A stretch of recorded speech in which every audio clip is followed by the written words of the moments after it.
Reporter Kurukshetra തത്സമയം പ്രേക്ഷകരിലേക്ക് എത്തുന്നത് ചിറ്റൂരിൽ നിന്നാണ്, ആലത്തൂർ മണ്ഡലത്തിൽ നിന്നാണ്. അധ്വാനിക്കുന്ന തൊഴിലാളി വർഗത്തിന്റെ കണ്ണീരുണങ്ങാത്ത മനുഷ്യർ ഉറക്കെ ശബ്ദിക്കുന്ന നാടാണ് ചിറ്റൂർ.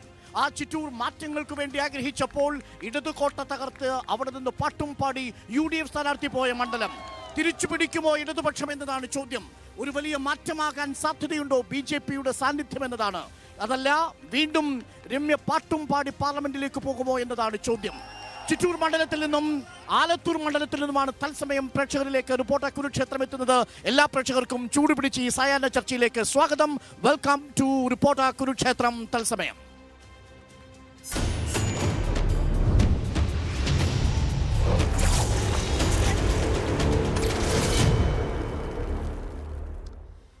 നമുക്കൊപ്പം അതിഥികളായി പങ്കെടുക്കുന്നവരെ കൂടി വളരെ വേഗം ഞാനൊന്ന് പരിചയപ്പെടുത്താം. നമുക്കൊപ്പം നവകേരള സദസ്സിൽ പ്രേക്ഷകർ ശ്രദ്ധിച്ചിട്ടുണ്ടാവും ഈ മുഖം. BJPയുടെ പ്രതിനിധിയായി നമുക്കൊപ്പം ഉള്ളത് advocate Ullas. Hello, good evening advocate Ullas. ഒപ്പം തന്നെ KD പ്രസേനൻ മുൻ MLA നമുക്കൊപ്പമുണ്ട്. ഇടതുപക്ഷ സ്ഥാനാർത്ഥിക്കു വേണ്ടി എന്തൊക്കെ വാദമാണ് ഇടതുമുന്നണി മുന്നോട്ട് വയ്ക്കുക. ഒപ്പം സജീഷ് ചന്ദ്രൻ നമുക്കൊപ്പമുണ്ട് കോൺഗ്രസിൽ നിന്നും. വെൽക്കം സജീഷ്. നമ്മൾ ആദ്യം ആരംഭിക്കുന്നത് ശ്രീ KD പ്രസേനനിൽ നിന്നാണ്. സിമ്പിൾ ചോദ്യം. കഴിഞ്ഞ തവണ രമ്യ ഹരിദാസ് അട്ടിമറി വിജയം നേടിയ മണ്ഡലമാണ്. അതും ചെറിയ ഭൂരിപക്ഷമല്ല, 1.5 ലക്ഷത്തോളം ഭൂരിപക്ഷത്തിന്റെ കരുത്തിലാണ് രമ്യ ഹരിദാസ് ആലത്തൂരിൽ നിന്ന് പോയത്. PK ബിജുവിനെയാണ് അട്ടിമറിച്ചത്. ഇത്തവണ രമ്യ ഹരിദാസ് ആ വിജയം ആവർത്തിക്കാനുള്ള സാധ്യത എത്രത്തോളമുണ്ട്? മൈക്സ്.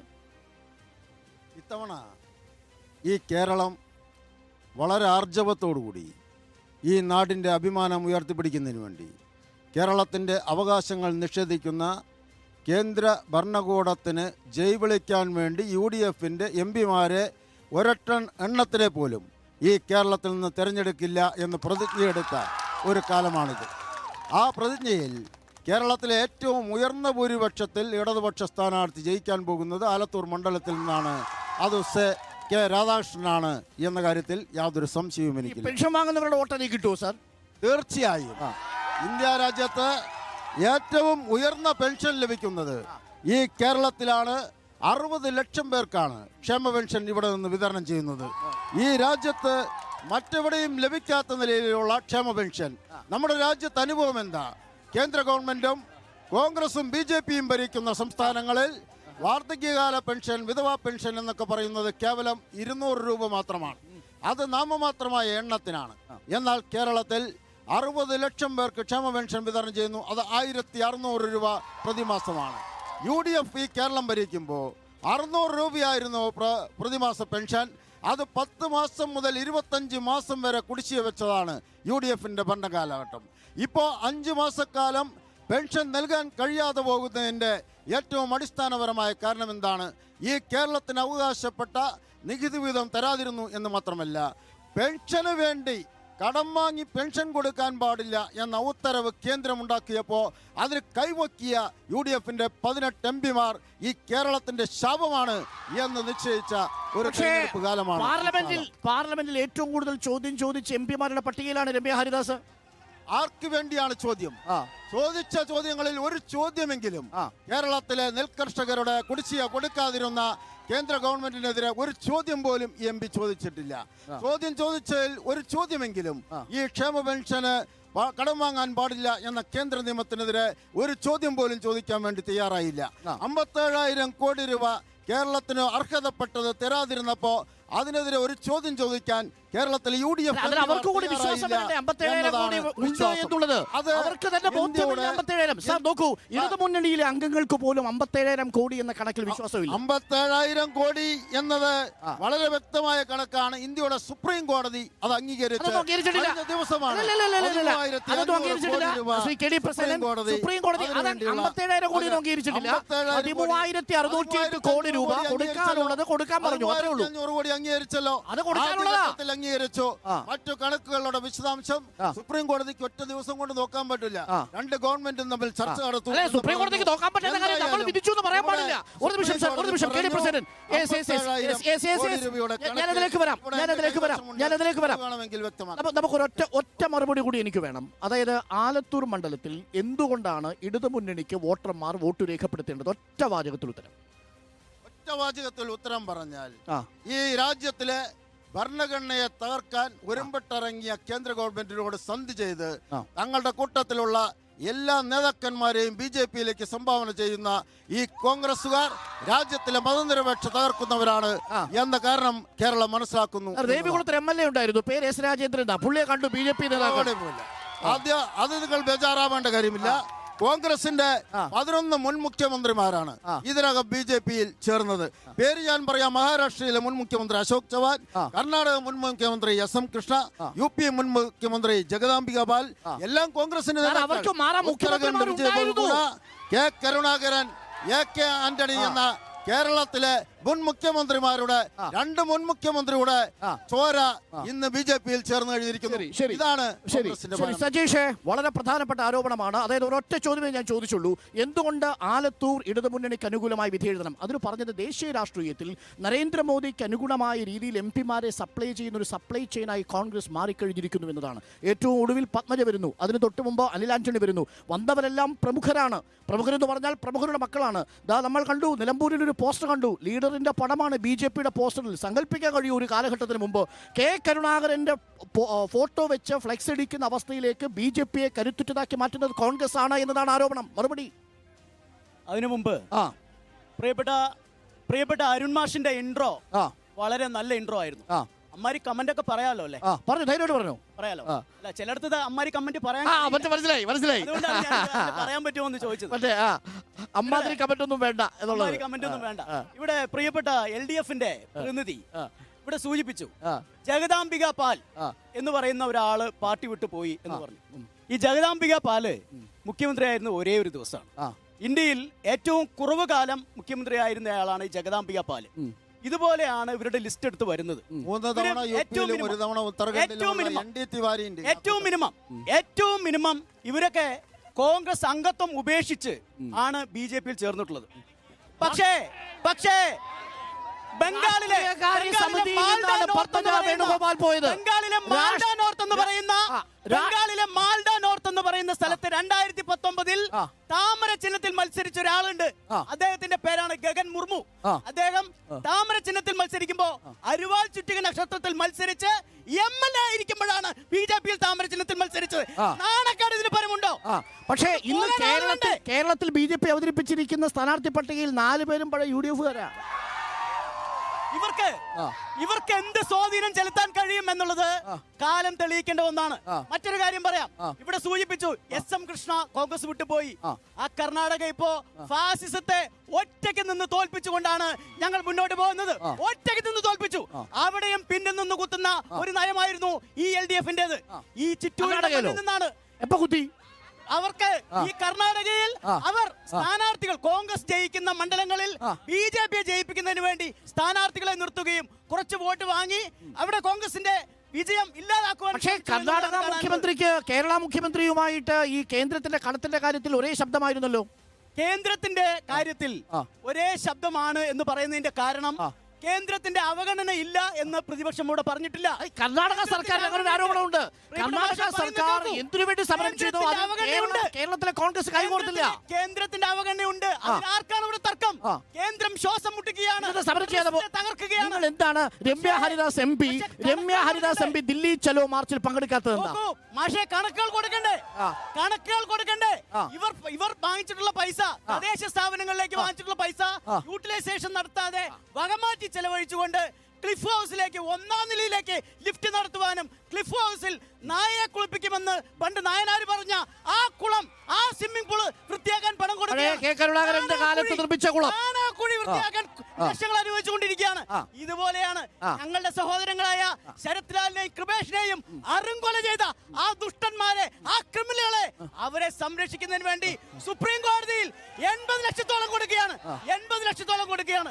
ഞങ്ങളുടെ ധീര രക്തസാക്ഷികളുടെ ആ കൊലയാളികളെ CBI പിടികൂടാതിരിക്കാൻ വേണ്ടി, TP ചന്ദ്രശേഖരന്റെ കൊലപാതകളെ അവരെ രക്ഷിക്കുന്നതിന് വേണ്ടി കോടികൾ കൊടുക്കുന്നു. ഇങ്ങനെയാണ് ഇവിടെ പണം ചെലവാക്കുന്നത്. ദൂർത്താണ് ഇവിടെ നടപ്പിലാക്കുന്നത്. വകമാറ്റിയാണ് ഇവിടെ ചെലവാക്കുന്നത്. പിന്നെ എന്തിന് രമ്യ ഹരിദാസ് പോണം? അതാണ് ചോദ്യം. പിന്നെ എന്തിന് രമ്യ ഹരിദാസ് പോണം? രമ്യ ഹരിദാസ് എന്ന് പറയുന്നത്, നമ്മളിപ്പോ ചിറ്റൂരിൽ നിന്നാണ് സംസാരിക്കുന്നത്. രമ്യ ഒരു ചോദ്യം ഞാൻ മണ്ഡലത്തിലേക്ക് വരാം. നമ്മൾ ദേശീയ രാഷ്ട്രീയമാണ് ആദ്യഘട്ടത്തിൽ ചർച്ച ചെയ്തത്. ഞാൻ ഉല്ലാസിന്റെ കൂടെ ഒരു പ്രതികരണത്തിന് വരാം. ഉല്ലാസ്, വളരെ പ്രധാനപ്പെട്ട ചില ചോദ്യങ്ങൾ നോക്കൂ. KD പ്രസേനൻ വളരെ ശക്തമായ രീതിയിൽ പറഞ്ഞു കഴിഞ്ഞു, ദേശീയ രാഷ്ട്രീയത്തിൽ നരേന്ദ്രമോദിയെ പ്രതിരോധിക്കാൻ വേണ്ടിയാണ് ഇടതുമുന്നണിക്ക് വോട്ട് രേഖപ്പെടുത്തേണ്ടത് എന്ന് പറഞ്ഞാൽ ഇന്ത്യ മുന്നണിക്ക് വോട്ട് രേഖപ്പെടുത്താനാണ്. അതുകൊണ്ട് തന്നെ ഇവർ രണ്ടുപേരും കേരളം വിട്ടാൽ ഒന്നാണ് എന്ന കാര്യത്തിൽ യാതൊരു സംശയവുമില്ല. പക്ഷേ അറിയേണ്ട വളരെ പ്രധാനപ്പെട്ട ചോദ്യം, എന്തുകൊണ്ടാണ് ആലത്തൂർ പോലൊരു മണ്ഡലത്തിൽ BJP ഒരു സ്ഥാനാർത്ഥിയെ നിർത്തുന്നത് എന്നാണ്. ഡോക്ടർ അരുൺകുമാറിന്റെ പക്ഷവും പക്ഷപാതവും ഞാൻ ചർച്ച ചെയ്യുന്നില്ല. ഞാൻ ഇങ്ങോട്ട് നടന്നു വരുന്ന സമയത്ത് നിങ്ങളോട് സ്നേഹമുള്ള ഒരു വിഭാഗം പറഞ്ഞു നമുക്ക് ടെൻഷൻ അടിക്കേണ്ട, അരുൺജി വിൽ മാനേജ്. ഞാൻ അതിൽ ടെൻഷൻ ആവുന്നില്ല. പക്ഷേ ഞാനൊരു കാര്യം ചോദിച്ചോട്ടെ, ആ ഡെമോക്രസി എന്നൊക്കെ അരുൺകുമാർജി ഏറ്റവും കൂടുതൽ സംസാരിക്കുന്ന ഒരാളാണ്. ജനാധിപത്യത്തിന്റെ മൂല്യത്തിന് വേണ്ടി അങ്ങനെ ഗംഭീരമാകുന്ന ആളാണ്.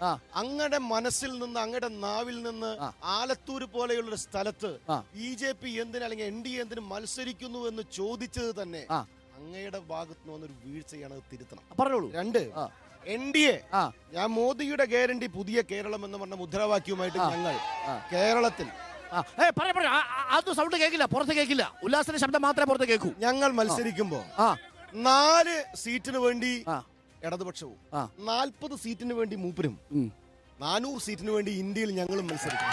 ഒരു സംശയം വേണ്ട. ആ മത്സരത്തിൽ ഞങ്ങൾ ജയിക്കും. 2, ആലത്തൂരിന്റെ കഥ പറഞ്ഞല്ലോ, പാട്ടും പാടി ജയിച്ചു എന്ന് ഇൻട്രോ പറഞ്ഞില്ലേ, ഈ ആലത്തൂരിലെ കർഷകർ പാടാണ് സാർ. ഇത് പാഠമല്ല, എന്റെ ഹൃദയമാണ്. കൃത്യമായി പറയാ, നെൽക്കതിരല്ല കരിയുന്ന ാണെന്ന് കർഷകൻ. എന്താണെന്ന് അറിയാമോ? കർഷകന് വേണ്ടി ഒരു ഗുണവും ചെയ്യാത്ത ഒരു MP രമ്യ ഹരിദാസ്. ആ മോഹത്തെ കരിച്ചു കളയുന്നത് നരേന്ദ്രമോദിയാണെന്നാണ് ഇടതുമുന്നണിയും കോൺഗ്രസും പറയുന്നത്. ഞാൻ ചോദിച്ചോട്ടെ, നെല്ലിന്റെ താങ്ങുവില പാലക്കാട് സപ്ലൈകോ നെല്ല് പാലക്കാട് സപ്ലൈകോ നെല്ല് സംഭരിച്ചതിന് ശേഷം ഇവർക്ക് കൊടുത്ത പണം എത്രയാ? ഇവിടത്തെ കർഷകന് നിങ്ങളൊക്കെ പറമ്പിക്കുളം ആളിയാർ പ്രൊജക്ട് ഒരു തരി വെള്ളമില്ലാതെ ഈ ചിറ്റൂരാണ് സാർ കത്തിച്ചു കളഞ്ഞത് കർഷകൻ നെല്ല്. അത് നരേന്ദ്രമോദിയുടെ കുറ്റ. നിങ്ങൾ എന്താ പറയണത്? വെള്ളം തമിഴ്നാട്ടിൽ നിന്ന് ഇങ്ങോട്ട് കൊണ്ടുവരാൻ പ്രാപ്തിയില്ലാതെ 10-70 കൊല്ലം ഈ ജനതയെ നശിപ്പിച്ചിട്ട് അവൻ കഷ്ടപ്പെടുന്ന അവന്റെ നെല്ല് ഈ ഈർപ്പമുണ്ടോ നോക്കാനായിട്ട് ഇവര് വരും. അത് കഴിഞ്ഞ് ഒരു ലിസ്റ്റ് അങ്ങ് കൊടുക്കും. ആ ലിസ്റ്റും കൊണ്ട് തമിഴ്നാട്ടുകാർ വന്ന് 32 രൂപയും മേടിച്ച് നോക്കുകൂലിയും മേടിച്ച് സപ്ലൈക്കോ പോകുമ്പോ ഈ കർഷകന് പൈസ കൊടുക്കാത്തത് നിങ്ങൾ പാലക്കാട് സപ്ലൈക്കോട് ചോദിക്കുക. ചിറ്റൂരിനകത്തും ആലത്തൂരിനകത്തും നെന്മാറയ്ക്കകത്തുമുള്ള നെല്ലുകൾ കൃത്യമായി എടുത്ത് പൈസ കർഷകന്റെ പോക്കറ്റിലേക്ക് കൊടുത്തോ ഇല്ലോ?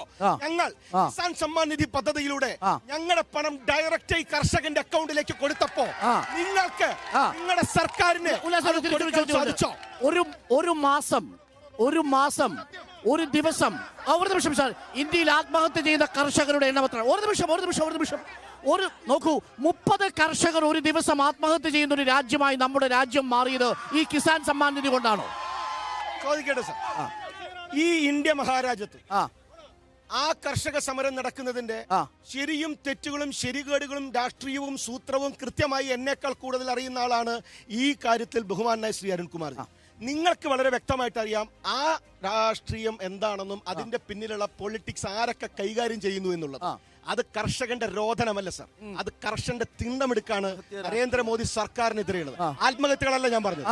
ആത്മഹത്യകളിൽ ആത്മഹത്യ ചെയ്ത കർഷകർക്ക് വേണ്ടി ശംഭു അതിർത്തിയിൽ ഇപ്പോഴും തമ്പടിച്ചിരിക്കുന്ന ചോദ്യമേ ഉള്ളൂ.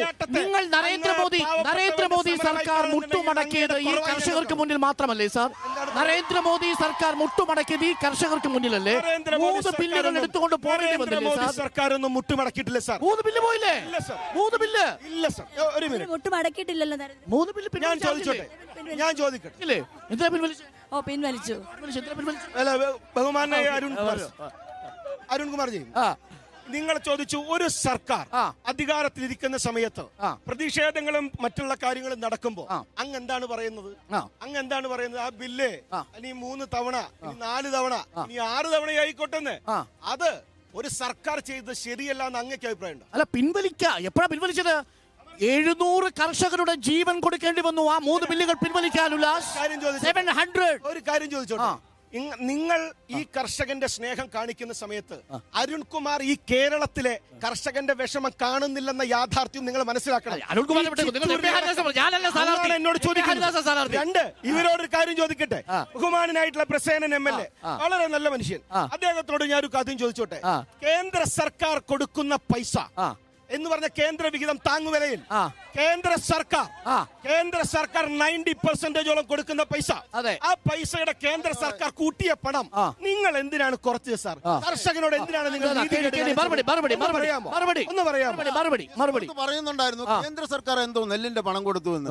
സുഹൃത്തുക്കളെ, കഴിഞ്ഞ 5 വർഷക്കാലമായി നെല്ലിന്റെ പണം ഈ കേരളത്തിന് അർഹതപ്പെട്ട് തരാത്ത കണക്ക് ഇന്നലെ മന്ത്രി പരസ്യമായി ഇവിടെ പറഞ്ഞു. പത്രസമ്മേളനത്തിൽ എല്ലാ പത്രത്തിലും ഇന്ന് വന്നു. 1216 കോടി റുപ്യ ഈ BJP ഗവൺമെന്റിനെതിരെ ഇങ്ങനെ പരസ്യമായി ഒരു മന്ത്രി പറയുമോ? ഒരു കേന്ദ്ര ഗവൺമെന്റിനെതിരായ കണക്കാണ്. സുപ്രീം കോടതിയിലെ അഫിഡവിറ്റ് ആണ്. കഴിഞ്ഞ ദിവസം മാതൃഭൂമി പത്രത്തിൽ അച്ചടിച്ചു വന്ന കണക്കാണ്.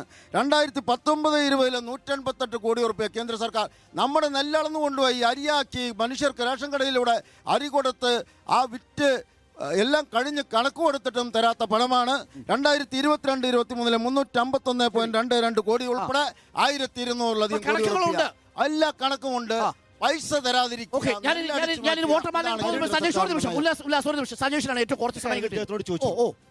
കടം മൂലധനമാക്കുന്ന പരിപാടി ഒന്ന് നിർത്താൻ പറയും. കേന്ദ്ര സർക്കാരിന്റെ കാര്യമാണോ, കേന്ദ്ര സർക്കാരിന്റെ കാര്യമാണോ, സംസ്ഥാന സർക്കാരിന്റെ കാര്യമാണോ? കേന്ദ്രം വാങ്ങുന്ന കടത്തിന്റെ ശതമാനം പോലും മേടിക്കാനല്ലാതെ ഒരു ഉൽപാദക ക്ഷമത ഈ കൈ നീട്ടിങ്ങനെ കിടന്ന് കറിയാതെ സ്വന്തം മണ്ണിൽ ഉൽപാദനക്ഷമതയുള്ള സംവിധാനങ്ങൾ. പ്രധാനപ്പെട്ട ചോദ്യമാണ് ഉമ്മൻചാണ്ടി സർക്കാർ ഇവിടെ നിന്ന് പോകുമ്പോഴുള്ള കടത്തിന്റെ ഇരട്ടിയാക്കി വെച്ചിട്ടില്ലേ പിണറായി സർക്കാർ എന്നതാണ് ചോദ്യം. 4 ലക്ഷം കോടിയോട് അടുക്കുന്നു. കടമല്ല സാർ, കടം എന്തിനു വേണ്ടി ഉപയോഗിക്കുന്നു എന്നതാണ് പ്രശ്നം. കേരളത്തിൽ കടം വാങ്ങുന്നത് കേന്ദ്ര അംഗീകരിച്ച രാജ്യത്തിൽ അംഗീകരിച്ച ശതമാനത്തെക്കാളും താഴെയാണ് എന്നത് എല്ലാവരും അംഗീകരിച്ചതാണ്. കേന്ദ്ര സർക്കാർ വാങ്ങുന്ന അത്രയും ശതമാനം കടം ഈ കേരളം ഒരു ഘട്ടത്തിലും വാങ്ങിച്ചിട്ടില്ല, ഇപ്പോഴും വാങ്ങുന്നില്ല. ഉമ്മൻചാണ്ടി സർക്കാരിന്റെ കാലത്ത് 600 റുപ്യ ക്ഷേമ പെൻഷൻ കൊടുത്തപ്പോ ഇപ്പൊ 1600 റുപ്യാണ് പെൻഷൻ കൊടുക്കുന്നത്. അതിന് ഞങ്ങൾക്ക് കടം വാങ്ങി. സജേഷ്,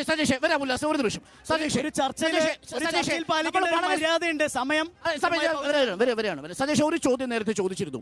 നെല്ലുമായി ബന്ധപ്പെട്ട് കർഷകരുമായി ബന്ധപ്പെട്ട് രമ്യ ഹരിദാസ് എന്ന സിറ്റിംഗ് MP പാർലമെന്റിൽ എന്ത് പ്രകടനമാണ് നടത്തിയത് എന്നാൽ ഡയറക്റ്റ് ക്വസ്റ്റ്യൻ, അതിനുള്ള മറുപടി കൂടി കൃത്യമായി അതിന് മറുപടിയുണ്ട്. അതിനു മുമ്പ് ഇവിടെ പ്രിയ സ്നേഹിതൻ ഇവിടെ സൂചിപ്പിച്ചു ഞങ്ങൾ 40 സീറ്റിന് വേണ്ടിയാണ് മത്സരിക്കുന്നതെന്ന്. അത് വളരെ തെറ്റായിട്ടുള്ള അദ്ദേഹത്തിന്റെ വാദമാണ്. ഞങ്ങൾ മത്സരിക്കുന്നത് ഈ രാജ്യത്തെ മതനിരപേക്ഷതയും ജനാധിപത്യത്തെയും സംരക്ഷിക്കാനാണ്. ഈ രാജ്യത്തെ വീണ്ടെടുക്കുന്നതിന് വേണ്ടിയാണ് UDF-ഉം കോൺഗ്രസും ഇവിടെ മത്സരിക്കുന്നത്. അതുകൊണ്ടാണ് ഞങ്ങൾ കഴിഞ്ഞ കാലങ്ങളിൽ 10 വർഷം മുമ്പ് ഞങ്ങൾ ജയിച്ചിട്ടുള്ള അത്രയും ലോക്സഭാ സീറ്റിൽ പോലും മഹാരാഷ്ട്രയിലും UP-യിലും ഒന്നും മത്സരിക്കാതെ ഞങ്ങൾ മുന്നോട്ട് പോകുന്നത്. പക്ഷെ എന്റെ ഇടതുഭാഗത്തുള്ള പ്രിയപ്പെട്ട പ്രസേനേട്ടന്റെ പാർട്ടി മത്സരിക്കുന്നത് അവരുടെ അരുവാൾ ചുറ്റിക നക്ഷത്രം എന്നുള്ള അവരുടെ ചിഹ്നം പോകാതിരിക്കുന്നതിന് വേണ്ടി. അല്ലെങ്കിൽ അരുവാളിലും ത്രിപുരയിൽ ചുറ്റികയിലും കേരളത്തിൽ നക്ഷത്രത്തിൽ മത്സരിക്കേണ്ടി വരും. അതുകൊണ്ടാണ് സ്വാശ്രയ കോളേജ് മുതലാളിയെ കഴിഞ്ഞ തവണ ഇവിടെ UDF-ന്റെ സ്ഥാനാർത്ഥിയുടെ ചെയർമാനായിരുന്ന സ്വാശ്രയ കോളേജ് മുതലാളിയെ പൊന്നാനിയിൽ അരുവാൾ ചുറ്റിക നക്ഷത്രത്തിന് ചിഹ്നം കൊടുക്കാനുള്ള സ്വാശ്രയ മുതലാളിക്ക് കോഴിക്കോട് സർവകലാശാലയുടെ VC ആയിട്ട് UDF കൊണ്ടുവന്ന BJP കോളേജിനെതിരായിരുന്നില്ലല്ലോ. പുഷ്പനെ അറിയാമോ, ഞങ്ങളുടെ പുഷ്പനെ അറിയാമോ എന്ന പാട്ടുപാടി ആ പാവത്തിന്റെ മുന്നിൽ പോയി നാടകം കളിച്ചിട്ട് സ്വാശ്രയ മുതലാളിയെ അരുവാൾ ചുറ്റിക നക്ഷത്രം ചിഹ്നം കൊടുത്ത് നിർത്തുന്ന നാടക്കാട്. ശരി, ഒറ്റ ചോദ്യം എനിക്കുള്ളത് താങ്കളോട് ഇത്രയേ ഉള്ളൂ. നോക്കൂ, BJP-യെ ദേശീയ തലത്തിൽ എതിർക്കാൻ വേണ്ടി രാഹുൽ ഗാന്ധിയെയും KC വേണുഗോപാലിനെയും ഒരുമിച്ച് നിങ്ങൾ കേരളത്തിൽ കൊണ്ടുവന്ന് മത്സരിപ്പിക്കുന്ന എന്തിനാണ്? സ്ട്രെയിറ്റ് ക്വസ്റ്റ്യൻ ആണ് സാർ. നോക്കൂ, ഇവിടെ രാജ്യസഭാ സീറ്റുള്ള KC വേണുഗോപാലിനെ രാജസ്ഥാനിൽ നിന്ന് കേരളത്തിലെ ലോക്സഭാ സീറ്റിലേക്ക് കൊണ്ടുവന്ന് മത്സരിപ്പിക്കുമ്പോൾ നേട്ടം ആർക്കാണെന്നുള്ളതാണ് ചോദ്യം. കേരളം എന്ന് പറയുന്നത് നമ്മുടെ രാജ്യത്തിന്റെ ഏറ്റവും തെക്കേറ്റത്തുള്ള സംസ്ഥാനങ്ങളിൽ ഒന്നാണ്. അവിടേക്കത്തിലാണ് രാഹുൽ ഗാന്ധി വന്നത്. തെക്കേറ്റത്തും വടക്കേറ്റത്തും രാഹുൽ ഗാന്ധി എന്ന പാൻ ഇന്ത്യൻ നേതാവിന്റെ സാന്നിധ്യം അവിടെ ശോഭാ സുരേന്ദ്രൻ ജയിച്ചോളും. അവിടെ ശോഭാ സുരേന്ദ്രൻ ജയിച്ചോളും, പേടിക്കണ്ട കേട്ടോ. ചെയ്യും. അങ്ങനെയുള്ള പകൽ സ്വപ്നങ്ങളൊക്കെ നിങ്ങൾക്ക് വോട്ടെണ്ണുന്നതിന് കാണാം. മനപ്പായസം കഴിക്കാം. ആദ്യം പോണവരൊന്ന് പിടിച്ചു നിർത്താൻ തടയണ പണിയെ, ആ പോകുന്നവരെ പിടിച്ചു നിർത്താൻ തടയണ പണിയെ. സൂചിപ്പിച്ചു പറഞ്ഞോ അരുൺ മാഷ് സൂചിപ്പിച്ചു. ഇതിന്റെ അപ്പുറം കടന്നാൽ ഇവർ രണ്ടുപേരും ഒന്നല്ലേ, അതായത് ഞങ്ങൾ രണ്ടുപേരും ഒന്നല്ലേ, അതുകൊണ്ട് നിങ്ങൾക്ക് ഇവിടെ എന്തിനാണ് മത്സരിക്കുന്നത് എന്നുള്ള ചോദ്യം ചോദിച്ചു. മാഷിന്റെ ചോദ്യം വളരെ തെറ്റായിട്ടുള്ള ചോദ്യമാണ് എന്നാണ് എനിക്ക് പറയാനുള്ളത്. കാരണം 2008 ജൂലൈ 22 എന്ന് പറയുന്ന ഒരു ദിവസമുണ്ട്. അതെന്റെ പ്രിയപ്പെട്ട SFIന്റെ സഹോദരന്മാര് ഒന്ന് ഗൂഗിൾ ചെയ്ത് നോക്കേണ്ടതാണ്. 2008 ജൂലൈ 22ന്റെ പ്രത്യേകത എന്താണെന്ന്. അന്നേ ദിവസമാണ് ആണവ കരാറിനെതിരെ അവിശ്വാസ പ്രമേയം കൊടുത്ത് BJP നേതാക്കന്മാരും ആണവ കരാറിനെതിരെ സുഹൃത്തുക്കളെ BJP ചിഹ്നത്തിൽ മത്സരിച്ചിട്ടുള്ള 200ഓളം ആളുകളും CPM ചിഹ്നത്തിൽ മത്സരിച്ചിട്ടുള്ള 44 ആളുകളും ഈ മണ്ഡലത്തിൽ നിന്ന് തെരഞ്ഞെടുക്കപ്പെട്ട PK ബിജു അടക്കം കോൺഗ്രസിന്റെ ആ മന്ത്രിസഭയെ താഴ്ത്തുന്നതിന് വേണ്ടി, വീഴ്ത്തുന്നതിന് വേണ്ടി ഒരുമിച്ച് വോട്ട് ചെയ്തു. ഇത് കോൺഗ്രസും CPM ഒന്നല്ല. ഇവിടെ മത്സരിക്കുന്നത് കോൺഗ്രസിന് കരുത്തു പകരാൻ വേണ്ടിയാണ് ദേശീയ നേതാക്കൾ മത്സരിക്കുന്നത് എന്നുള്ളതാണ് പ്രധാനപ്പെട്ട ചോദ്യം. ഞാൻ അങ്ങയിലേക്ക് വരാം. അതിനു മുമ്പ് നമുക്ക് 3 പ്രതിനിധികളുടെ ചോദ്യം. ആദ്യം UDF ആരാണ് സംസാരിക്കുക? വന്നാട്ടെ, വനിതാ പ്രാതിനിധ്യം. ശ്രീലക്ഷ്മി. ഇവിടെ എനിക്ക് ചോദിക്കാനുള്ളത്, നമ്മുടെ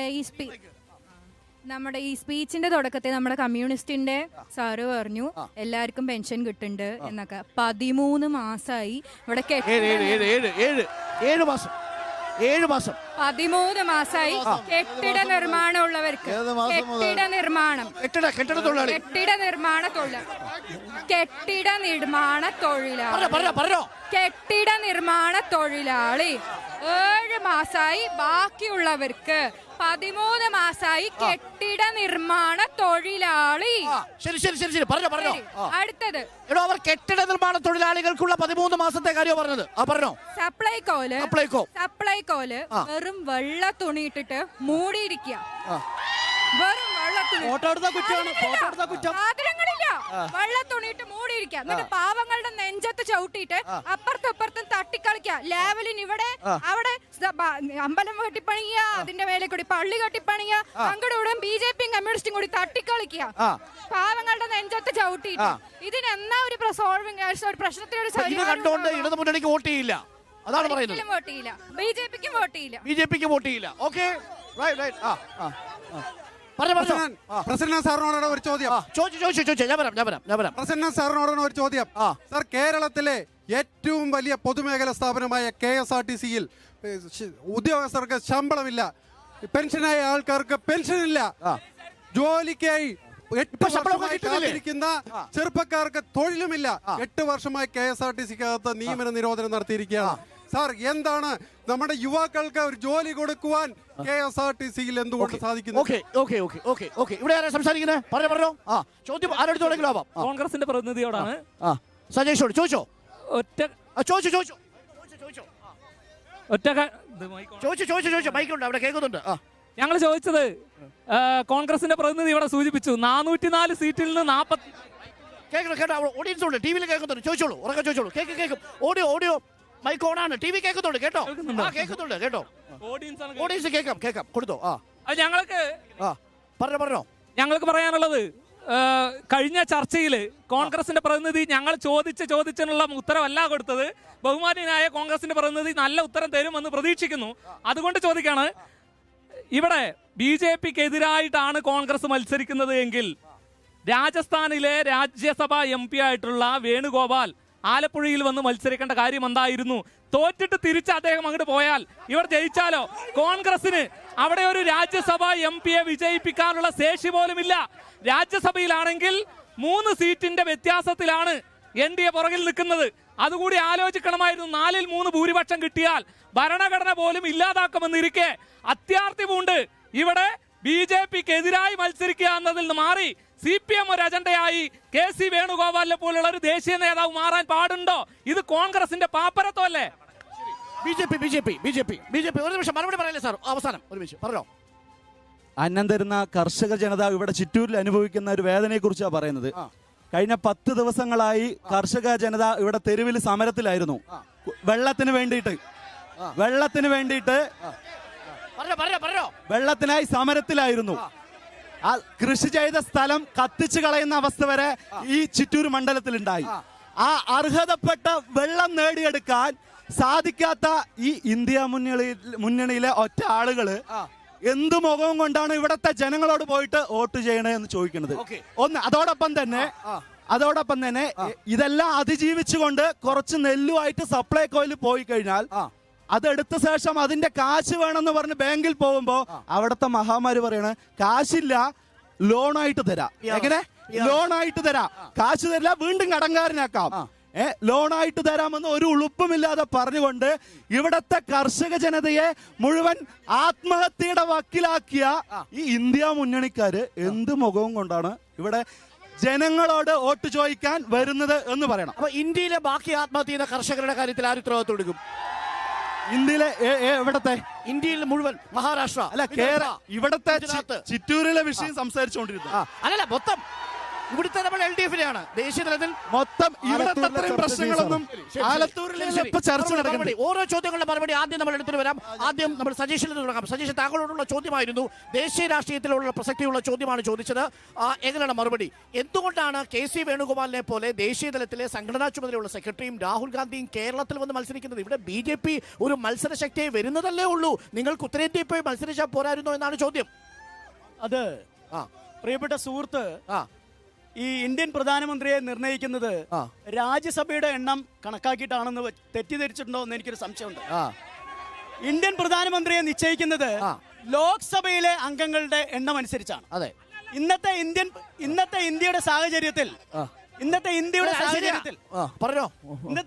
സാഹചര്യത്തിൽ ആർക്കാണ് ഏറ്റവും കൂടുതൽ സീറ്റ് എന്നുള്ളതാണ് ചോദ്യം. ഏറ്റവും വലിയ ഒറ്റക്കക്ഷി അല്ലെങ്കിൽ ഏറ്റവും വലിയ മുന്നണി ആര് എന്നുള്ളതാണ് ചോദ്യം. അങ്ങനെ വരുമ്പോൾ അവിടെ BJP അല്ലെങ്കിൽ കോൺഗ്രസ് എന്നുള്ള 2 ഓപ്ഷനാണ് ഉള്ളത്. അപ്പൊ കോൺഗ്രസിന് കൂടുതൽ സീറ്റുകൾ വേണ്ടത് ഈ രാജ്യത്തിനെ വീണ്ടെടുക്കുവാനുള്ള രാജ്യത്തെ മതേതരവാദികളുടെ ആവശ്യമാണ്. അതുകൊണ്ടാണ് രാജ്യസഭയിലുള്ള ഒരു സീറ്റ് BJP-ക്ക് കൊടുത്തിട്ട് ലോക്സഭയിൽ വന്ന് മത്സരിച്ചാൽ ഭരണഘടന മാറ്റി എഴുതാൻ ഒരു ബില്ല് കൊണ്ടുവന്ന രാജ്യസഭയിൽ അത് പാസ്സാവൂലേ? ഈ എളമരം കരീം എന്ന് പറയുന്ന ഒരാള് രാജ്യസഭാ മെമ്പറാണെന്ന് ഇവർക്കൊന്നും അറിയില്ലേ? എളമരം കരീം കഴിയാൻ പോകുന്നു. പക്ഷേ ഈ രാജ്യസഭയിലെ കണക്ക് ഇപ്പൊ കർണാടകത്തിൽ നിന്ന് 3 പുലിക്കുട്ടികൾ കോൺഗ്രസിന്റെ രാജ്യസഭയിലേക്ക് കയറിയിട്ടുണ്ട്. തെലങ്കാനയിൽ നിന്ന് പോകാൻ നിൽക്കുകയാണ്. അങ്ങനെയുള്ള പുലിക്കുട്ടികൾ രാജ്യസഭയിൽ കോൺഗ്രസിന്റെ പോകുന്നുണ്ട്. ലോക്സഭയിലെ എണ്ണമാണ് ഇവിടെ കണക്ക്.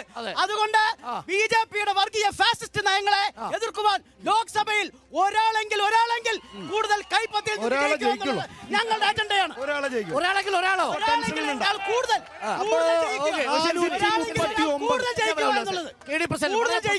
ചോദ്യം ചോദിച്ചു. 2 ചോദ്യങ്ങളാണ്. ഒന്ന്, സപ്ലൈകോയിലെ റാക്കുകളെല്ലാം വെള്ളത്തുണിയിട്ട് മൂടിയിരിക്കുന്നു. രണ്ടാമത്തെ പ്രധാനപ്പെട്ട പ്രശ്നം PRS കൊടുത്തുകൊണ്ട് ചെയ്യുന്ന തൊഴിലിന്, അധ്വാനത്തിന്റെ വിളവിന് ഫലം അന്വേഷിച്ചില്ലെന്ന കർഷകരോട് ലോൺ എടുത്തോളാൻ പറയാൻ പറ്റുന്ന ഒരു സാഹചര്യം ഉണ്ടാക്കിയിരിക്കുന്നു. എങ്ങനെ ചിറ്റൂരെ കർഷകൻ LDF-ന് അനുകൂലമായി വോട്ട് ചെയ്യും? അതല്ല, ഇത് 2 ചോദ്യമല്ല. 2 ചോദ്യം. ആ കുട്ടി വളരെ നന്നായി തന്നെ ഒരു ചോദ്യം ചോദിച്ചു. അത് വളരെ നന്നായി എന്ന് ആ കുട്ടിയെ അപ്രീഷിയേറ്റ് ചെയ്യാണ്. ആരോ എഴുതി കൊടുത്ത ഒരു ചോദ്യമാണ് അദ്ദേഹം ചോദിച്ചത്.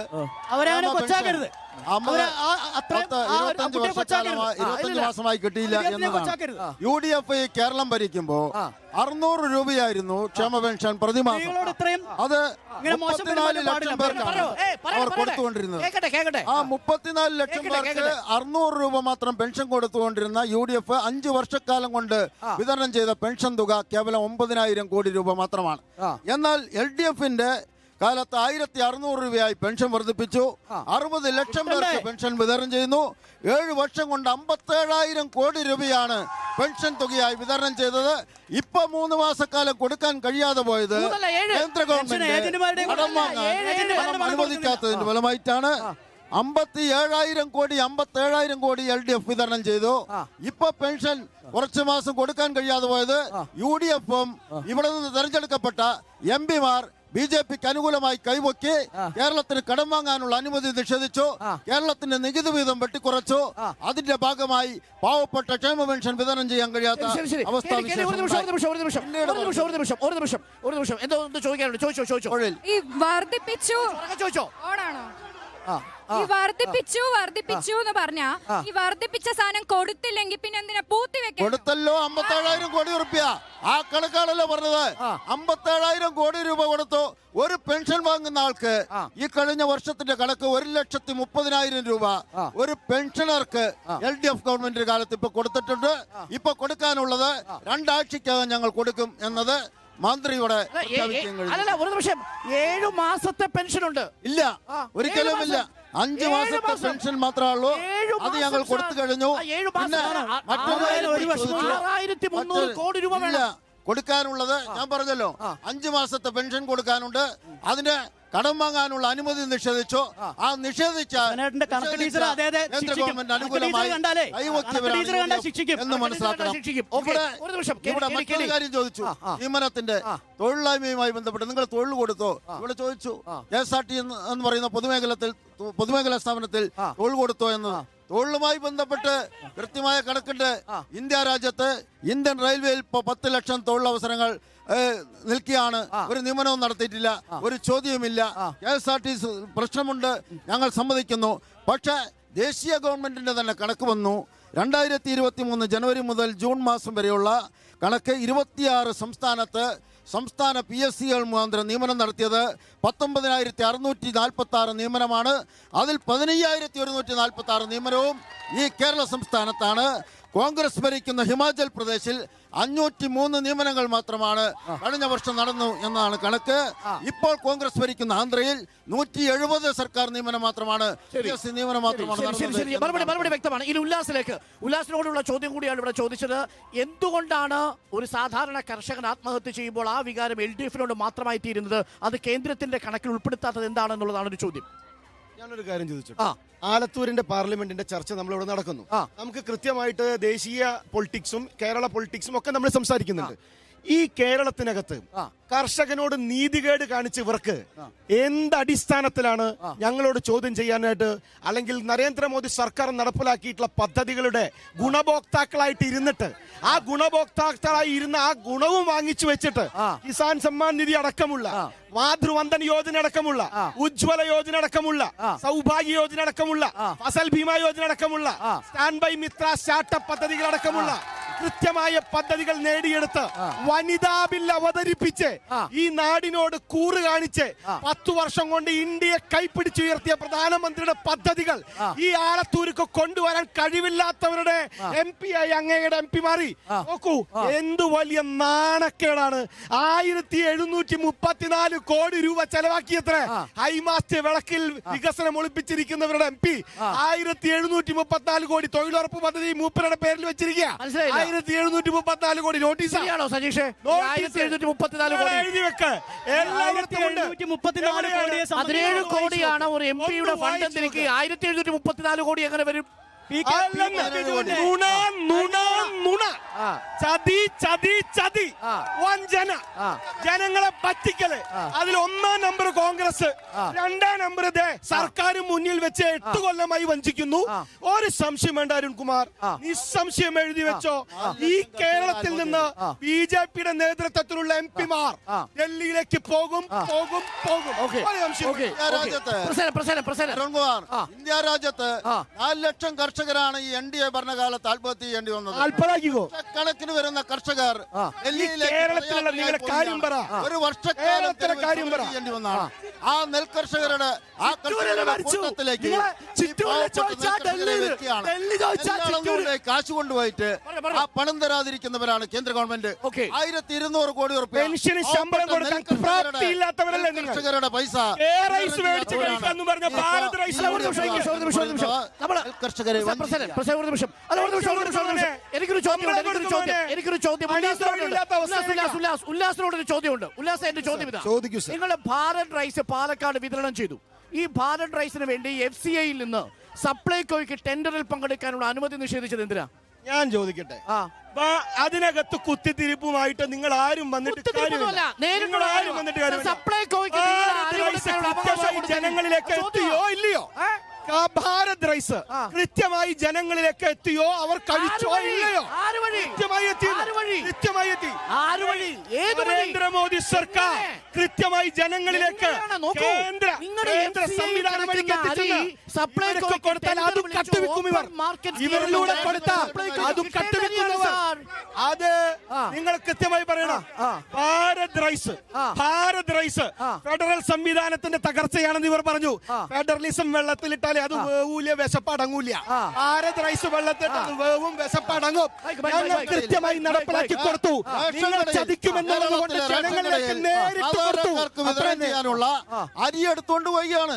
2 ഉറുപ്പിക്കും 4 ഉറുപ്പിക്കും 10 ഉറുപ്പിക്കും മനുഷ്യർക്ക് കിട്ടിയിരുന്ന റേഷൻ അരി തടസ്സം പറഞ്ഞുകൊണ്ട് അത് 29 ഉറുപ്പിക്ക് കരിഞ്ചന്ത കച്ചവടം നടത്താൻ നിലപാടെന്താ? അതായത് സപ്ലൈകോയിലേക്ക് അരി കൊടുക്കാതെ ഭാരത് റൈസ് എന്ന് പറഞ്ഞ അരി വിതരണം ചെയ്തു തൃശ്ശൂരിലും പാലക്കാടും മാത്രം. എന്തുകൊണ്ട്? ഈ ജനദ്രോഹ കാര്യത്തിൽ കർഷകരെ ദ്രോഹിക്കുന്നതാണെങ്കിലും സാധാരണക്കാരെ ദ്രോഹിക്കുന്നതാണെങ്കിലും ഇവർ പരസ്പരം മത്സരിച്ചു കൊണ്ടിരിക്കുകയാണെന്നുള്ളതാണ് ഇത്ര നേരം നമുക്ക് മനസ്സിലാക്കാൻ കഴിഞ്ഞു. മുമ്പ് അങ്ങ് ചോദിച്ചൊരു ചോദ്യമുണ്ട്. ഈ 1743 കോടി എവിടുന്ന് വന്നു എന്നുള്ളത് BJP-യുടെ പ്രതിനിധി ചോദിച്ചപ്പോ അതിന് DYFIന്റെയും SFIക്കാരുടെയും വലിയ കയ്യടി ഉണ്ടായിരുന്നു. 2019 ഏപ്രിൽ 9 PK ബിജുവിന്റെ ഫേസ്ബുക്ക് പോസ്റ്റാണ്. വെരിഫൈഡ് ഫേസ്ബുക്ക്, അദ്ദേഹത്തിന്റെ വെരിഫൈഡ് നെട്ടിട്ടുള്ള. അതിൽ നോക്കൂ, അദ്ദേഹം 2000 കോടിയിലധികം രൂപയുടെ വികസനം നടത്തിയെന്ന്. അത് നുണയായതുകൊണ്ടല്ലേ നിങ്ങളെ ജയിപ്പിച്ചേ? അത് നുണയായതുകൊണ്ടാണല്ലോ ഇവരെ ജയിപ്പിച്ചേ. ഒരു നിമിഷം, അത് നുണയായിരുന്നോ? അത് നുണയായിരുന്നോ? അത് നുണയല്ല. 10 വർഷം കൊണ്ട് UPIയുടെ 5 വർഷം നമ്മൾ NRHM കൊണ്ടുവന്നു, ദേശീയ തൊഴിലുറപ്പ് കൊണ്ടുവന്നു, നമ്മൾ ഭക്ഷ്യസുരക്ഷ ഉറപ്പാക്കി. അത്തരത്തിലുള്ള വികസനങ്ങൾ വന്നു. തൊഴിലുറപ്പ് പദ്ധതിയുടെ കാര്യത്തിൽ MPയുടെ ഇടപെടൽ എങ്ങനെയാണ്? തൊഴിലുറപ്പിനെ സംബന്ധിച്ച് ഇവിടെ കേൾക്കണം. നമ്മുടെ ലോക്സഭയുടെ സ്പീക്കർ ഓം ബിർള അദ്ദേഹം രമ്യ ഹരിദാസിനെ ആദ്യമായി ലോക്സഭയിൽ അഭിസംബോധന ചെയ്തത് രാമയ്യ എന്ന് പറഞ്ഞുകൊണ്ടായിരുന്നു. അവർക്ക് അമളി മനസ്സിലാക്കിക്കൊണ്ട് അവർ പറഞ്ഞു, എനിക്ക് തെറ്റുപറ്റിയതാണ്, രമ്യ ഹരിദാസ് ആണ്. രമ്യ ഹരിദാസ് എന്നാണ് ഇവരുടെ പേര്, രമ്യ എന്നാണ് ഇവരുടെ പേര്. ഇവർ കേരളത്തിൽ തൊഴിലുറപ്പ് പദ്ധതി നടപ്പിലാക്കി ദേശീയ തലത്തിൽ അംഗീകാരം വാങ്ങിച്ചിട്ടുള്ള ബ്ലോക്ക് പ്രസിഡന്റ് ആണ് എന്ന് പറഞ്ഞു. അത്തരത്തിൽ ദേശീയ ഗ്രാമീണ തൊഴിലുറപ്പ് പദ്ധതിയെ ജനകീയവൽക്കരിച്ചാണ്. അതുപോലെ തന്നെ കർഷകർക്ക് വേണ്ടി എന്ത് ചോദിച്ചു എന്ന് ചോദിച്ചു.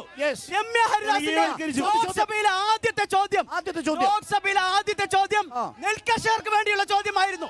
പറമ്പിക്കുളം മാളിയാർ കരാറിന്റെ കാലാവധി കഴിഞ്ഞിരിക്കുന്നു, അത് പുതുക്കണമെന്ന് പറഞ്ഞത് രമ്യ ഹരിദാസാണ്. പാർലമെന്റിലെ ആദ്യത്തെ ചോദ്യം കർഷകർക്ക് വേണ്ടിയുള്ളതായിരുന്നു. പറമ്പിക്കുളത്തിന് അർഹതപ്പെട്ട വെള്ളം കിട്ടുന്നില്ല, കേരളത്തിന് കിട്ടുന്നില്ല എന്നുള്ളത് ചോദ്യമായി തന്നെ ഗുണമൊന്നുമില്ല.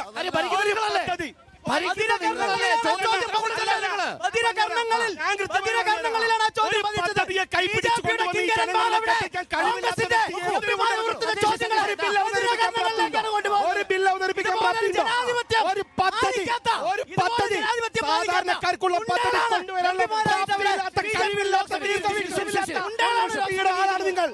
ഈ ജനങ്ങളെ വഞ്ചിച്ചവനാണ് നിങ്ങൾ. ഒരു വോട്ടറുടെ ശബ്ദം കൂടി നമുക്ക് കേൾക്കണം. കേൾക്കൂ, സ്ത്രീ ശബ്ദം. എനിക്ക് എന്റെ പ്രതിനിധിയോടാണ് ചോദ്യം ചോദിക്കാനായിട്ടുള്ളത്. അങ്ങ് മോദിയുടെ ഗ്യാരണ്ടി, ഇന്ത്യയുടെ ഗ്യാരണ്ടി എന്നൊക്കെ പറഞ്ഞിട്ടുണ്ടായിരുന്നു. അതുപോലെ തന്നെ വനിതാ സംവരണ ബില്ലിനെ കുറിച്ചൊക്കെ പറഞ്ഞിട്ടുണ്ടായിരുന്നു. ഈ ഇന്ത്യക്കകത്ത് തന്നെയാണ് മണിപ്പൂർ എന്ന് പറയുന്ന ഒരു സംസ്ഥാനമുള്ളത്. മെയ് 3 മണിപ്പൂരിനകത്ത് 2 സ്ത്രീകളെ നഗ്നമാക്കി നടത്തി കൂട്ടബലാത്സംഗം ചെയ്തപ്പോ ഒന്നും മിണ്ടാതിരുന്ന നരേന്ദ്രമോദി ഏകദേശം 72 ദിവസങ്ങൾ കഴിഞ്ഞ ശേഷമാണ് അതിനുള്ള മറുപടി കൊടുത്തത്. ആ രാജ്യത്തിനകത്ത് സ്ത്രീകൾക്ക് എന്ത് സുരക്ഷയാണ് നിങ്ങൾ ഉറപ്പ് നൽകുന്നത്? വളരെ പ്രധാനപ്പെട്ട മറുപടി വരാം. ഇവിടെ പ്രതികരണം എവിടെ? അതെ, കൃഷ്ണൻകുട്ടിയേട്ടന്റെ പാർട്ടി ജനതാദള് BJP-ന്റെ കൂടെ കർണാടകയിലും കേരളത്തില് LDF-ന്റെ കൂടെ നിൽക്കുന്നത് മാനവും നാണമുള്ള ഒരു കാര്യമാണോ? അത് പ്രസിഡന്റേട്ടൻ പറ. അന്തർധാര ഏജന്റാണ് അദ്ദേഹം. LDF-ന്റെ കൂടെ അത് വ്യക്തമാക്കേ. ഒന്ന് രണ്ടാമത്തെ കാര്യം, പ്രസിഡന്റേട്ട നിർമ്മാണ തൊഴിലാളി പെൻഷൻ നിർമ്മാണ തൊഴിലാളി പെൻഷൻ 2023 ജനുവരി മാസത്തിന് ശേഷം ഇന്നേ വരെ കൊടുത്തിട്ടില്ല. ഇയാൾ പറയാൻ പറയും 7 മാസമായി വാർദ്ധക്യകാല പെൻഷൻ ഇല്ല. അത് മാത്രമല്ല കോൺഗ്രസിന്റെ സമയത്ത് 18 മാസത്തെ പെൻഷൻ 18 മാസത്തെ പെൻഷൻ കൊടുത്തിട്ടില്ല എന്ന് പറഞ്ഞില്ലേ എം സ്വരാജിന് തോമസ് ഐസക് കൊടുത്ത തോമസ് ഐസക് നിയമസഭയിൽ കള്ളം പറഞ്ഞാണോ? ഇയാള് തോമസ് ഐസക് പറഞ്ഞ നുണയാണോ? പ്രസിഡന്റായിട്ട് ഒരു സാമാജികനല്ലേ? അതൊരു വർഷത്തെ കണക്കാ. 2014 ഡിസംബർ മാസത്തെ തുക കുടിശ്ശികയായിട്ടുണ്ടായിരുന്നു. ഒരു വർഷത്തെ കണക്കാ. അത് ഒരു വർഷത്തെ കണക്കാ. ബാക്കി നോക്ക്. അത് ഒരു വർഷത്തെ കണക്കാണ്. ആ ചോദ്യോത്തരം അത് ഒരു വർഷത്തെ കണക്കാ. ഈ സർക്കാർ അധികാരത്തിലേൽക്കുമ്പോൾ ടി എം തോമസ് ഐസക് നിയമസഭയിൽ പറയുകയാണ്, നിയമസഭയിൽ സാമാജികനാണ് അദ്ദേഹം. നുണ പറയരുത്. 2014 നവംബർ മുതൽ 2015 ജനുവരി വരെ 3 മാസത്തെ എം സ്വരാജിന്റെ മറുപടി പറഞ്ഞാണ്. നുണ പറയരുത്. അരുണാട്ട് അടുത്ത പക്ഷത്തോട് നിൽക്കരുത്.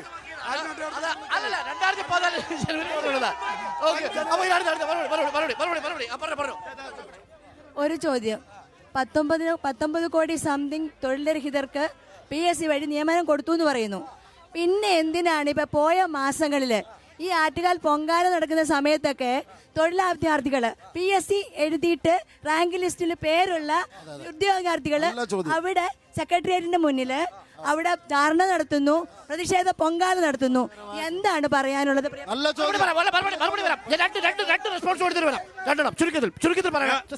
ചിറ്റൂരിലെ ഒരു കർഷകനാണ്. NDAയുടെ ആളോട് ചോദ്യം. ഇപ്പോ ഇന്ത്യ രാജ്യത്ത് ഇവിടെ ചിറ്റൂരിൽ നെല്ലിന്റെ വില കിട്ടുന്നില്ല, ബാങ്ക് ബുദ്ധിമുട്ടിക്കുന്നു എന്നൊക്കെ പറഞ്ഞു. ഇന്ത്യ രാജ്യത്ത് ഏത് സംസ്ഥാനത്താണ് ഏറ്റവും കൂടുതൽ നെല്ലിന്റെ വില കൊടുക്കുന്നത്? ഒന്ന്. രണ്ടാമത്തെ കാര്യം, PRS സിസ്റ്റം കൊണ്ടുവന്നത് ഉമ്മൻചാണ്ടി സർക്കാരാണ് ലോണിന്റെ കാര്യത്തിൽ. അതിവിടെ മറുപടി പറഞ്ഞോട്ടെ. എന്താണ് PRS വായ്പ എന്നുള്ളത് അതിനെ കുറിച്ച് അറിയുകയാണെങ്കിൽ പറഞ്ഞോട്ടെ. ആ PRS വായ്പ മാറ്റണം എന്നുള്ളത് തന്നെയാണ് LDFന്റെ നയം. അതൊരു വശം. രണ്ടാമത് ഈ പറയുന്ന വെള്ളത്തിന്റെ കാര്യവും മറ്റൊക്കെ പറഞ്ഞു. വെള്ളവുമായി ബന്ധപ്പെട്ട കാര്യങ്ങൾ പറഞ്ഞു. ഈ അടുത്ത കാലത്തായിട്ട് ഇവിടെ ഒരു ഉണക്കവും ഒരു വിഷയവും ചിറ്റൂർ സംബന്ധിച്ച് ഉണ്ടായിട്ടില്ല.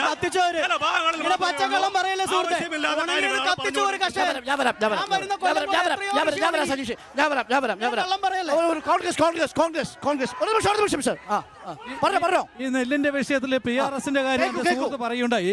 ഇപ്പോഴും ഈ നെല്ലിന്റെ PRSൽ നമ്മള് വായ്പ എടുക്കുകയാണ്. 9% വായ്പയാണ് നമ്മൾ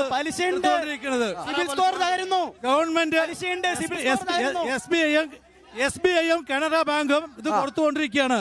അവിടെ ഗവൺമെന്റ് കൃത്യമായി അടച്ചില്ലേ, കർഷകന്റെ പേരിലാണ് ഇത് വരുന്നത്.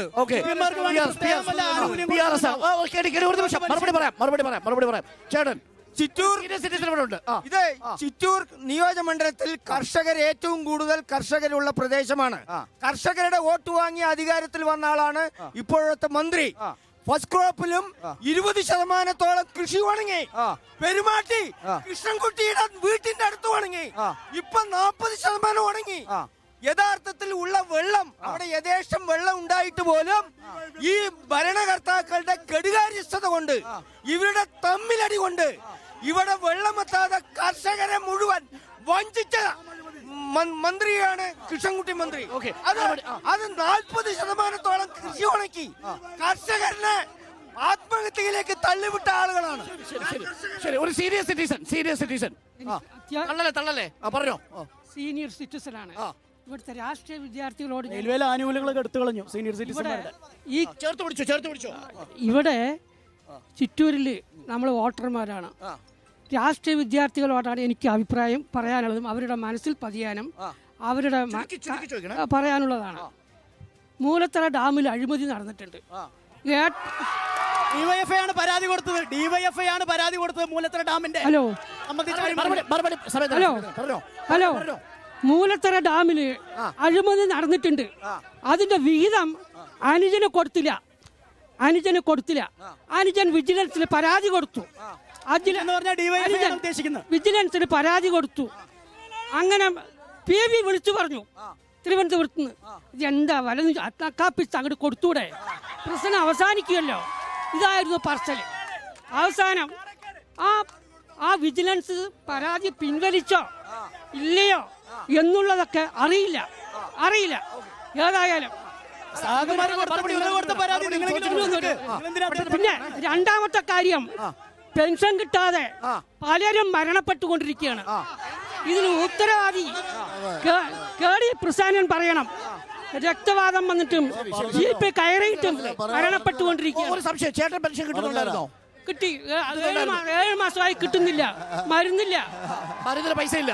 ഷുഗർ 400 400 ഇപ്പൊ 130 പുറത്തുനിന്ന് പഞ്ചസാര വാങ്ങണ്ട, വീട്ടിൽ തന്നെ ഉത്പാദിപ്പിക്കുന്ന അവസ്ഥ. സ്വന്തമായിട്ട് അതാണ് അവസ്ഥ. ഒരു നിമിഷം നമുക്കൊരു ചെറിയ ഇടവേള വേണം. ചർച്ച കൊഴുക്കുകയാണ്. കർഷകരുടെ പ്രശ്നമാണ് ആലത്തൂർ ചർച്ച ചെയ്യുന്നത്. അത് ആഴമേറിയ പ്രശ്നമാണ്, ഹൃദയം തൊടുന്ന പ്രശ്നമാണ്. ചോദ്യങ്ങളിലേക്ക് റിപ്പോർട്ടർ കുരുക്ഷേത്രം തത്സമയം ചിറ്റൂരിൽ നിന്നുമാണ്, ആലത്തൂർ ലോക്സഭാ മണ്ഡലത്തിൽ നിന്നും. നമുക്കൊരു വനിതാ ശബ്ദം കൂടി കേൾക്കാം. വന്നാണ് മാഡം, മുമ്പോട്ട് വന്നാട്ടെ. നിങ്ങൾ മുന്നോട്ട് തന്നെ വരണം. രമ്യ ഹരിദാസ് ലൈറ്റ് വെച്ചത് വലിയൊരു തെറ്റായിട്ട് പോലെ ആണ് പറയുന്നത്. സാധാരണ എന്താണ് താമസം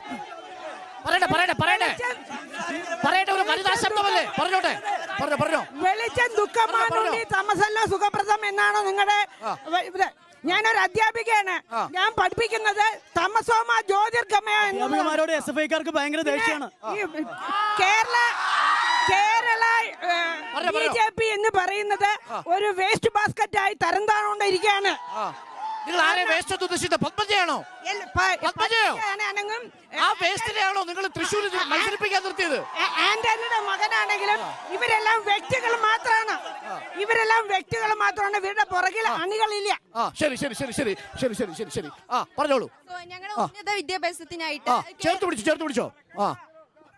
ഉന്നത വിദ്യാഭ്യാസം, ഞങ്ങളുടെ ഉന്നത വിദ്യാഭ്യാസം പലരും പറയും, കാര്യമാക്കണ്ട, പറഞ്ഞോ. ഞങ്ങളുടെ ഉന്നത വിദ്യാഭ്യാസത്തിനായിട്ട് കേരളത്തിൽ എന്താണ് ചെയ്തുകൊണ്ടിരിക്കുന്നത്? പറഞ്ഞോ, ചോദിച്ചോ. അതായത് പഠിക്കാൻ പോകണമെങ്കിൽ കോയമുത്തൂരും, ജോലിക്ക് പോകണമെങ്കിൽ ബാംഗ്ലൂരും പോകണം. അതെന്തുകൊണ്ട് കേരളത്തിൽ ഉത്തരം പറയാൻ പ്രസന്നല്ലോ? നിങ്ങൾ എന്തിനാ ഉത്തരം പറയുന്നത്? അദ്ദേഹത്തെ മോശക്കാരനാക്കല്ലേ? ചോദിച്ചോ. അതായത് ആളിയാർ പറമ്പിക്കുളം വിഷയവുമായിട്ട് ഇവിടെ കോൺഗ്രസിന്റെ ആളുകൾ ഒരുപാട് സംസാരിച്ചു. അതായത് കൃഷ്ണൻകുട്ടിയേട്ടൻ ഉൾപ്പെടുന്ന ഇടതുപക്ഷ സർക്കാർ മൂന്ന് തവണ തമിഴ്നാടുമായി ചർച്ച ചെയ്ത് വെള്ളം കൊണ്ടുവന്നാണ്. പക്ഷേ ഇവിടുത്തെ sitting M P Ramya Haridas ഈ വിഷയവുമായി ബന്ധപ്പെട്ട് ചുണ്ടുവിരൽ അനക്കിയിട്ടില്ല. അതുപോലെ തന്നെ പാർലമെന്റിൽ ആദ്യത്തെ ചോദ്യം എന്ന് പറയുന്നത് കർഷകരുമായി ബന്ധപ്പെട്ടാന്ന് പറഞ്ഞു. അത് ആ പ്രതിനിധി പറഞ്ഞു പച്ചക്കള്ളമാണ്, കർഷകർക്ക് വേണ്ടി കമാ എന്നൊരു അക്ഷരം ഉണ്ടായി രമ്യ ഹരിദാസ് തയ്യാറായിട്ടില്ല. അങ്ങനെയാണെങ്കിൽ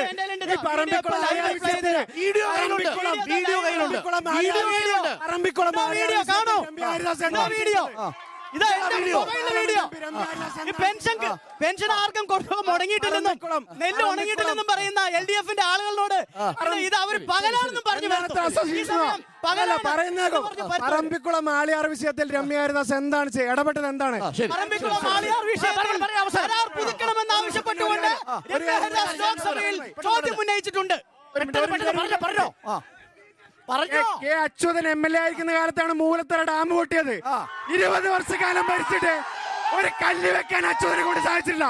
അതിന് ചിറ്റൂര് കൃഷ്ണൻകുട്ടിയാട്ടൻ തന്നെ വേണ്ടി വന്നു.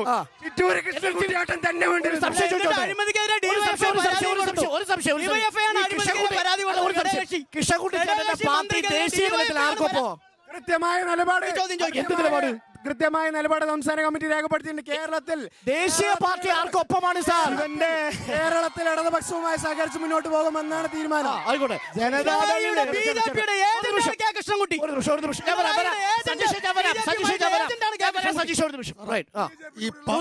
അവര് പലരും പറയും, ശ്രദ്ധിക്കരുത്, നേരിട്ട് ചോദിച്ചോണം. പറമ്പിക്കുളം ആളിയാർ പദ്ധതിന്റെ കരാറുണ്ടല്ലോ, ഇപ്പൊ മന്ത്രിയാണല്ലോ, അത് ആദ്യം ഒന്ന് പുതുക്കാൻ പറയും. ആദ്യം ഒന്ന് പുതുക്കാൻ പറയും. പിന്നെ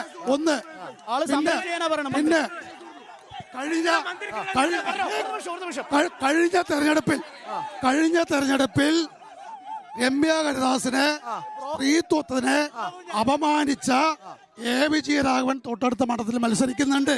ഞങ്ങൾക്ക് വളരെ ഉപകാരമായിട്ടൊരു കാര്യമാണ്. പിന്നെ ഒരു കാര്യം കൂടി, NDA സ്ഥാനാർത്ഥി കഴിഞ്ഞ തവണ NDA സ്ഥാനാർത്ഥി ഒരു നേർച്ചക്കോഴിയായിരുന്നു. ഇപ്പൊ ഏത് നേർച്ചക്കോഴിയാണ് അവർ കൊണ്ടുവരുന്ന അറിയില്ല. ആ വക വേഷം കെട്ടുകൊണ്ട് നീ വീട്ടിലിരുന്നാ മതി. ആ വക വേഷം കൊണ്ട് നേർച്ചക്കോഴി അഭ്യാസമൊക്കെ നീ വീട്ടിൽ കൊണ്ടുവച്ചാൽ മതി. ഇയാൾ വീട്ടിൽ കൊണ്ടുവച്ചാൽ മതി. ആ വക നട്ടല് വർത്തമാനം നീ പറഞ്ഞാൽ നീ വീട്ടിലും കൊണ്ടുവച്ചാൽ മതി. എന്റെ നേർച്ചക്കോഴിയെ കുറിച്ച് ഞാൻ പറഞ്ഞു തരാം. നേർച്ചക്കോഴിയെ കുറിച്ച് ഞാൻ പറഞ്ഞു തരാം. നിങ്ങളൊരു പ്രവർത്തനം പറയട്ടെ. എനിക്ക് ചോദിക്കാനുള്ളത് എനിക്ക് ചോദിക്കാനുള്ളത് ഒന്നാമത്തത് പറഞ്ഞു കൊടുക്ക. ഒരു നിമിഷം പറഞ്ഞോ. എനിക്ക് ചോദിക്കാനുള്ളത് രാഹുൽ ഗാന്ധി കേരളത്തിലാണല്ലോ മത്സരിക്കുന്നത്, വയനാടാണല്ലോ മത്സരിക്കുന്നത്. അല്ല, കേരളത്തിൽ മത്സരിക്കുന്നുണ്ടല്ലോ. കേരളത്തിൽ വന്ന് ഇന്ത്യ മുന്നണിയിലെ മറ്റൊരു നേതാവായ സീതാറാം യെച്ചൂരിയെ വയനാട്ടിൽ വന്ന് തള്ളി പറയാൻ തയ്യാറാണോ? ഒന്നാമത്തെ ചോദ്യം. രണ്ടാമത്തെ ചോദ്യം രണ്ടാമത്തെ ചോദ്യം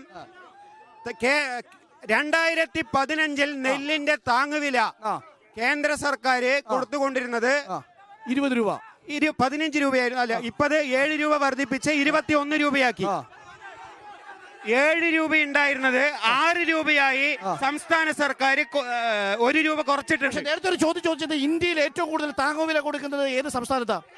അല്ല, കേന്ദ്ര സർക്കാർ എല്ലാ സംസ്ഥാനത്തും ഒരുപോലെ തന്നെയാണ് താങ്ങുവില കൊടുക്കുന്നത്. കേരളത്തിൽ 28, കേരളത്തിൽ 28-ൽ 21 രൂപ കൊടുക്കുന്നത് അതെ. സംസ്ഥാന സർക്കാർ 2015 7 രൂപ ചില്ലാനും കൊടുത്തിരുന്നത് ഇപ്പൊ 6 രൂപ ചില്ലാനുമായി. 1 രൂപ. ചോദ്യങ്ങൾക്ക് മറുപടി ആദ്യം സജേഷിൽ നിന്ന് തുടങ്ങാം. സജേഷ് ചോദ്യങ്ങൾക്കുള്ള മറുപടി. ഒരു നിമിഷം, ഒരു ചോദ്യം കൊണ്ടോ? ഒറ്റ നിമിഷം. ഒരാളാ ചോദിച്ചോ? അല്ല, ഒരൊറ്റ കാര്യമുള്ളൂ. കോൺഗ്രസിന്റെ പ്രതിനിധി അവസാനിക്കുമ്പോ പറയേണ്ടത് വ്യക്തമായി ആലത്തൂർ മണ്ഡലത്തിനകത്ത് രമ്യ ഹരിദാസ് നടത്തിയ എടുത്തു പറയത്തക്ക വികസനം എന്ത്? 1. 2, പാലക്കാട്ട് നിന്നുള്ള MP-മാരാണ്.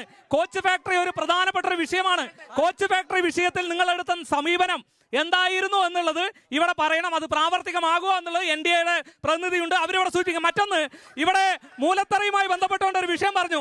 നക്കാപ്പിച്ച മേടിച്ചിരുന്ന ഒരു കാലം ഉണ്ടായിരുന്നു, ഏട്ടന്റെ വീട്ടിലേക്ക് കൊണ്ടുപോയത്. അത് മാറി ഇടതുപക്ഷമാണ് ഇവിടെ ഭരിക്കുന്നത്. ശരി, സജേഷ് സമയത്തിന് ചുരുക്കമാണ്. ചുരുക്കി പറഞ്ഞോളൂ, 2 മിനിറ്റിൽ താഴെ മറുപടി. ഈ ചോദ്യങ്ങൾക്കെല്ലാം മറുപടി. എന്തുകൊണ്ട് ആലത്തൂരിൽ നിന്ന് രമ്യ ഹരിദാസ് ഡൽഹിയിലേക്ക് പോകണം? എന്താണ് വികസന പദ്ധതി നടപ്പിലാക്കിയത്? ഇതാണ് ഷാർപ്പായിട്ടുള്ള ചോദ്യം. ചുരുക്കത്തിൽ ആലത്തൂരിലെ MP-യുടെ വികസന പദ്ധതി എന്താണെന്ന് അദ്ദേഹം ചോദിച്ചു. ഏറ്റവും അടുത്ത ദിവസം, അതായത് 12-ാം തീയതി അദ്ദേഹം മീനാക്ഷിപുരത്ത് വന്നാൽ അവിടെ പ്രധാനമന്ത്രി ഗ്രാമീണ സഡക്ക് യോജനയുടെ മൂലത്തറ ഉല്ലാസിന്റെ പാർട്ടിയുടെ അവർക്ക് അറിയില്ല. ഈ പാവങ്ങളെ സഡക്ക് യോജന എന്ന് പറഞ്ഞാൽ അവർക്ക് അറിയില്ല. പറഞ്ഞിട്ട് കാര്യമില്ല. DYFI-കാരും SFI-കാരും ഇത്തരം കാര്യങ്ങളൊന്നും പഠിക്കുന്നില്ല. നമ്മളെന്താ ചെയ്യാ? മീനാക്ഷിപുരത്ത് വന്നാൽ 12-ാം തീയതി PMGSY-ൽ ഉദ്ഘാടനം ചെയ്യുന്ന പാതയുടെ ഉദ്ഘാടനത്തിൽ വന്ന് നിങ്ങൾക്ക് അവിടുന്ന് ജിലേബി കഴിക്കാമെന്നാണ് എന്റെ പ്രിയ. PM അല്ലേ? PM എന്ന് പറഞ്ഞാൽ പ്രൈം മിനിസ്റ്റർ. ഓക്കെ, ശരി. KD president. അല്ല, ഇവിടെ ആദ്യമായി ഒന്ന് ചോദിച്ചത് എന്തുകൊണ്ടാണ് കേരളത്തിലെ PSC റാങ്ക് ലിസ്റ്റുമാരുടെ സമരം നടന്നുകൊണ്ടിരിക്കുന്നതെന്നാണ്. കോൺസ്റ്റബിൾമാര് PSC റാങ്ക് ലിസ്റ്റിൽ പലരും സമരം ചെയ്യുന്നുണ്ട്. എന്തുകൊണ്ടാ? ഇവിടെ മാത്രമേ PSC ലിസ്റ്റ് ഉള്ളൂ, കേരളത്തിൽ മാത്രമേ സർക്കാർ സർവീസ് ഉള്ളൂ, ഇവിടെ മത്സര പരീക്ഷകളുള്ളൂ. ഇന്ത്യ രാജ്യത്ത് കേന്ദ്ര ഗവൺമെന്റ് 10 ലക്ഷം തൊഴിലവസരങ്ങൾ ഒഴിഞ്ഞു കിടക്കുമ്പോൾ അത് നടത്തുന്നില്ല. മറ്റൊന്ന്, നെൽകർഷകരുമായി ബന്ധപ്പെട്ടുകൊണ്ട് നെൽകർഷകർ 2016-ൽ ഈ ഗവൺമെന്റ് വരുമ്പോ 1,71,398 ഹെക്ടറിലാണ് നെൽകൃഷി നടത്തിയത്. ഇപ്പോ ഈ കേരള സംസ്ഥാനത്ത് 2,05,040 ഹെക്ടറിൽ നെൽകൃഷി നടത്തുന്നതുകൊണ്ടാണ് നെൽകർഷകരെ സഹായിക്കുന്നതുകൊണ്ടാണ് രാജ്യത്തെവിടെയും ഇല്ലാത്ത സഹായം നെൽകർഷകർക്ക്. അതുകൊണ്ട് ഇടതുമുന്നണി സ്ഥാനാർത്ഥി ഉറപ്പായിട്ടും ഇടതുപക്ഷ സ്ഥാനാർത്ഥി രാധാകൃഷ്ണൻ ലക്ഷക്കണക്കിന് വോട്ടിന്റെ ഭൂരിപക്ഷത്തിൽ. ഒരു കാര്യം വളരെ വ്യക്തമായിട്ട് പറയാം. സാധാരണക്കാരന്റെ ഉന്നമനത്തിനും വിദ്യാർത്ഥികളുടെയും ഉന്നത വിദ്യാഭ്യാസ മേഖലകൾ അടക്കമുള്ള കാര്യങ്ങളിൽ IT ഹബ് അടക്കമുള്ള അക്കാഡമിക് സിറ്റി അടക്കമുള്ള വളർച്ചയുടെ പാതയിലേക്ക് ഡിജിറ്റൽ ഇന്ത്യ അടക്കമുള്ള ഖേലോ ഇന്ത്യ അടക്കമുള്ള വ്യക്തമായ പദ്ധതികളുടെ ഈ നാട്ടിലെ ജനങ്ങൾക്ക് വികസനം എത്തിക്കുന്ന ഒരു കാര്യത്തിൽ പരിപൂർണ പരാജയമായിട്ടുള്ള രമ്യ ഹരിദാസനെ വലിച്ചങ്ങ് ദൂരക്കളഞ്ഞ് പറഞ്ഞ ഈ നാട്ടിലെ വോട്ടർമാർ ഈ ഇന്ത്യ മഹാരാജ്യത്തിന് വികസനത്തിന്റെ പാതയിലേക്ക് നയിച്ച് അത് വന്ദേ ഭാരത് ആയിക്കോട്ടെ, മെട്രോ ആയിക്കോട്ടെ, ഉജ്ജ്വല യോജന ആയിക്കോട്ടെ, എല്ലാ മേഖലയിലും കൃത്യമായി നടപ്പിലാക്കിയിട്ടുള്ള NDA സ്ഥാനാർത്ഥി ആലത്തൂരിൽ ചരിത്രം കുറിക്കും. ഞങ്ങൾ പാടും പാട്ട് വിജയിച്ചേ വിജയിച്ചേ ഞങ്ങൾ വിജയിച്ചേ എന്ന് ഞങ്ങൾ പാടും. ഒരു സംശയവും വേണ്ട, ഒരു സംശയവും വേണ്ട.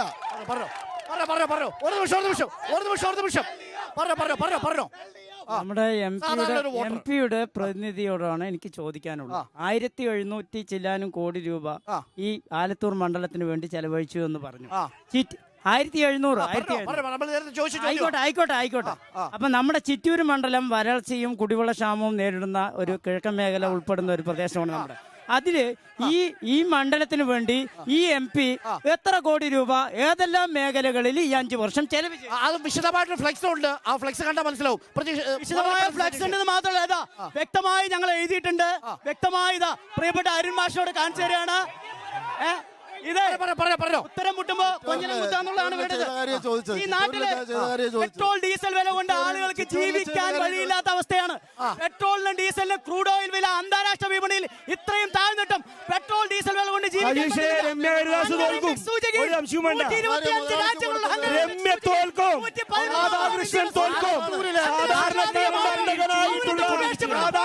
കർഷകരുടെ ഹൃദയത്തിൽ നിന്നുള്ള ചോദ്യങ്ങളാണ് നമ്മൾ കേട്ടത്. ചിറ്റൂരിൽ നിന്നും ആലത്തൂരിൽ നിന്നുമാണ് ഇന്ന് കുരുക്ഷേത്രം പ്രേക്ഷകർക്കൊപ്പം എത്തിയത്. മത്സരം കടുക്കുമെന്നുറപ്പാണ്. വീണ്ടും നമ്മളെത്തും മറ്റൊരു മണ്ഡലത്തിൽ. ചാലക്കുടിയിൽ നിന്നും നാളെ വൈകുന്നേരം റിപ്പോർട്ടർ കുരുക്ഷേത്രം തത്സമയം. Good night.